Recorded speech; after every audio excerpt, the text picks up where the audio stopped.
Hello makers and welcome to Spectiva Studios. It's good to have you back. Now this week we're going to do a little exploration of an upcoming event, which is going to be Easter. Yes, Easter is coming up in just a few days, and so as a result I thought we'd do something was Easter egg oriented, so to speak. And what we're going to do is we're going to create basically a grid here on our piece of paper. And what I want to do is I want to drop in these little pieces of paper. Now these are paper pieces that I've created. And I'll show you how we build these. And they're going to be dropped in here. We're going to create a collection of 16 of them within a grid here in the middle. And I'll show you how we build all these, get that kind of two-tone effect. But for starters, let me just kind of get a sense of how I want my paper laid out. And I've decided I want to have a grid that's going to basically sit in the middle-esque area here. I want to have it come up from the bottom of my page about 7 inches. So I have 6 inches here, plus an additional inch would bring it to right about here, and right about here, and begin. And then I'm going to do 5 inches from the top. So let me just, again, one of the nice things about working with a quilting ruler is that it just gives us an opportunity to see where that line is. There we go, looks pretty good. Doesn't have to be super crazy exact. We'll do that. And I also want to come in from the side, on the left and the right side, by 3 inches for what we're doing here. So we're quickly going to just kind of flip my paper around here. We're going to build a grid so we have a place to do our work. And I'll then get to the important part, which is how do we create our individual Easter eggs. All right, and there is going to be the 7 inches from the bottom. Beautiful. Okay, so I have created, roughly in the middle of my paper here, a square. And so what we're going to do with the square now is I want to be able to come in here and I want to be able to put my Easter eggs in. They're going to be 4 across, 4 up and down for a grid of 16. That is the ultimate goal. Now, in order for us to do this project, we need to create these guys, and I want to show you the approach that I use. So let me get my paper out of here for a second. And because this is a cut paper project, I'm working with my bin of cut paper. So yes, I have the famous milk crate, which has all the scraps from previous projects, and I'm going to dive into these. And again, I'm looking for interesting colors that may work well together here. And I'm not sure those are the ones I want to pair up just yet. But if I, for example, let's see. How about this yellow and this blue? Just as a, yeah, that's gonna pair up really well. Those colors pop nicely. And what I want to be able to do here is I'm going to create just a square of paper. And by the way, our file is going to be no more than 3 inches by 3 inches on a side. So they're not incredibly huge. But if I come in here and I say, all right, let me cut out a square of paper that I can work with. There we go. There's one square of paper. I'm going to do the same thing for my blue. Again, make it about 4 by 4, a little bit larger than what I'm going to need. And what I want to do now is I want to take the 2 pieces of paper that I have here and I want to just put them on top of one another best I can. Now I have these little clips. These clips are used for sewing instead of common pins, which apparently people don't like jabbing into their fingers. These little clips actually do a really nice job of holding fabric together if you're sewing, but it does a really good job of holding our paper together while we're cutting it. And so I'm just going to clip it on either side like that. Now what I want to do with this is I want to create basically a relationship between these 2 colors. And like the example that I've shared with you, what we have here is kind of a curve between the 2 of them. And I want to be able to do something similar. So what I'm going to do now is I'm going to come in here, I'm going to use my Fiskars rotary cutter, yes, one of my favorite tools of all time, which allows me to cut very cleanly and very quickly. And in this case, I want to cut a curved line. So how am I going to do that? Well, because this is already clipped together, my pieces hopefully will stay. And I'm simply going to come and kind of start off here and just create an arc in the paper and just bring it around like that. It doesn't, again, there's no perfection that we're looking for here. We're just trying to get kind of the relationship between these 2 pieces here. Okay? Now that they've been cut, I'm going to unclip my halves. And I have 2 potential possibilities. In this scenario, I have the yellow and blue that goes together like that. In this scenario, I have the blue and yellow that goes together like this. Because we cut them together at the same time, they're going to match up perfectly for us. And that is really what we're looking for. Now, in order to make this work for our project, what I'm using is a piece of plain copier paper. Yeah, I pulled this out of my printer. And what I want to do here is I want to take these pieces and I want to glue them down on the copier paper. And it's going to make it a lot easier for me to do what I need to do. So let me get my glue stick out here. I'm using my standard Amazon's Basics glue sticks. These things are cheap and plentiful, and they do a really good job for what we're trying to do here. We just tack this down to this piece of paper. I'm going to get some glue on here, and then let me just drop this there. And by the way, if you have one, I have a brayer, which is a soft platen roller that is used for printmaking, and I love to use this to glue things down. Just kind of hit it, make sure it works, and stays where you put it. And now, as for the yellow, again, I can do a dry fit here, which I'm going to, just to make sure we have it. I don't want to be able to see any white in here. It looks good. And now I'm going to put some glue on this guy as well.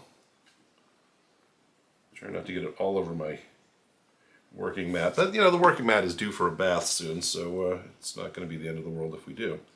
And I'm going to come in here and let me just, again, find the relationship. So those two come up together perfectly. And again, I'll use my brayer to knock that down a little bit. Set that down.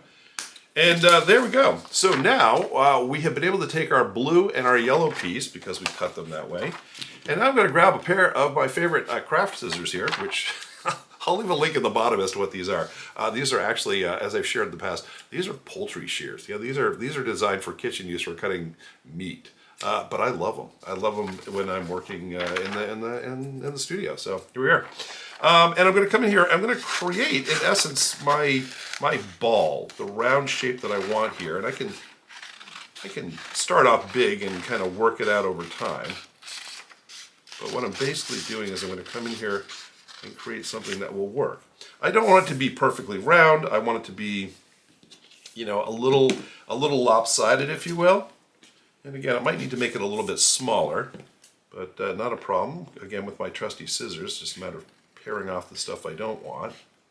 And I can smooth that out, or I can leave it a little bit more rough. Really up to me. There we go. And so now, if I'm putting these things together, this will be one of my eggs, if you will. This will be another one. Right? So you see, that's really the process. We're just taking our two different pieces of paper, and if we cut them together, then they're going to fit perfectly. When we go and decide to glue them together. I'm using this copier paper as an intermediary, basically, that I can glue down to. It's just going to make it a lot easier because I'm not ready to just start gluing things down. I'd like to dry fit these, see how they look, balance colors against one another, that kind of thing. So my project today for the next little bit is to go and do this 16 more times. So I'm not going to force you to sit through all that. So we'll move ahead to when I have all these things ready to go. We'll put them in place and we'll see what it looks like then. See you in just a moment.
Okay, welcome back. Now, as you've seen, we've created quite a few of our glue ups here.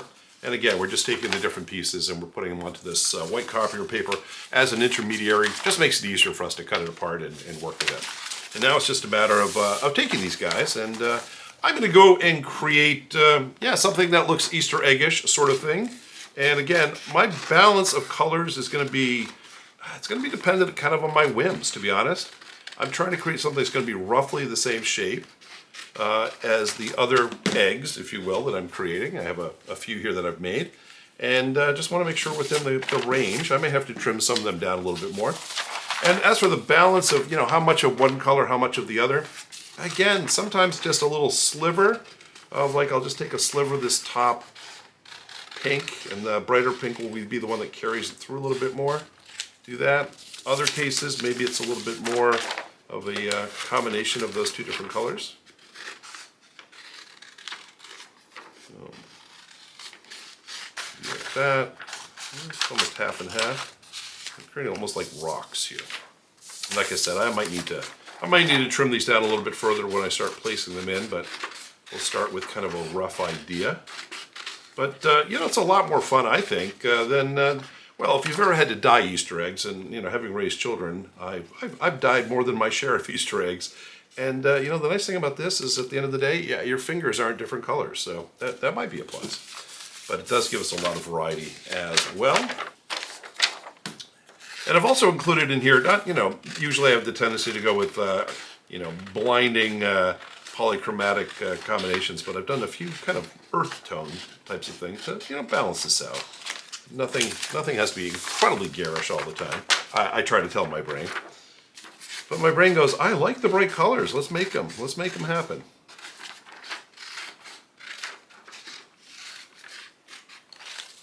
Again, sometimes the roughness of these is going to make it more appealing than if they're too refined. So I'm kind of hurrying my way through here to create these combinations that, I don't know, may just work together.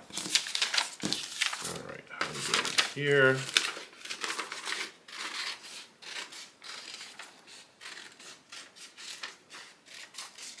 All right, so I should now have 16 of these guys. And what I'm going to do is I'm going to grab my piece of paper, my grid here, and I can start to dry fit things and see how they're all going to fit together. And like I said, some of these may need to be trimmed down a little bit further. Of course, I may want to reorient them depending upon the look and feel I'm going for. But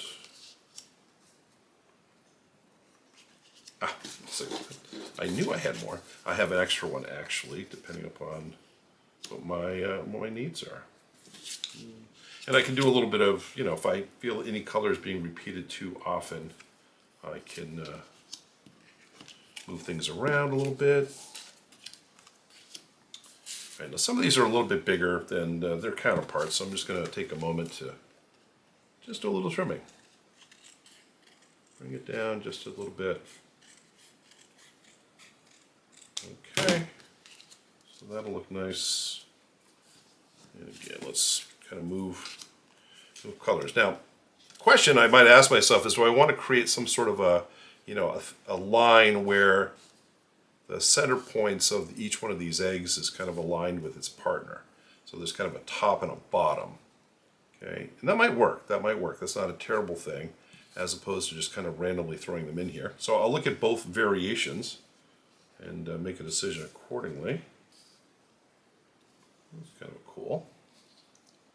All right, I don't hate that. Now, if I just randomly spin these, what kind of difference is that going to have? And I'll be honest with you, it looks more chaotic. And so in this piece, because there's already a lot going on, I think creating a little bit of balance here is not a terrible thing. Let me make this one smaller.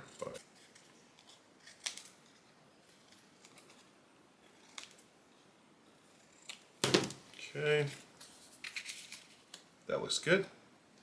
And I'll take out this green one because I think there's just too much green going on there. And let's replace it with this guy here. And you'll see these. You'll see these things when you're going through. It'll give you a sense of where you might need to pare a little off just to make the shapes fit. And again, I can step back from this for a moment and take a peek at it and say, all right, how do I feel about the combination of these different colors? Is it going to work for what I'm doing? And I think it's pretty good. I'm going to make this a little bit smaller. This one just is wide. It's crowding out its neighbors. There we go. That's nice. And again, the interrelationship here, make this one just a little bit thinner on the blue. This is a fun piece. And again, as you can see, not very complicated. It's the kind of thing actually you could do with children, providing you don't hand them the rotary cutter, but you could also do this with scissors if they want to work with this. But it's the kind of thing that with just a little bit of thought and some, in this sense, we're just using some of this, it's just colored cardstock. You can pick this up in your big box store pretty easily in big colorful packs, and so you have a wide range of colors to work with. Create an interconnection between them. Create something that, you know, a child, like I said, a child could work on this with you, and it's going to be something that's going to look really nice sitting on their wall. It's something to say, I did that. Anyway, I'm going to glue this down. I'll show you what the final looks like when we get this posted up in the thumbnail. But again, I wanted to thank you for your time and dropping by today. If this is the kind of thing you enjoy doing, we drop a video every single week on a Friday morning even. And if you'd like to know about this, just make sure you subscribe and hit that bell icon, and we'll inform you. And by the way, if you like this video, hit that like. It really helps us out, and we appreciate when you do that. Anyway, that's all I have for you this week. Thanks so much for being here, and I'll see you real soon.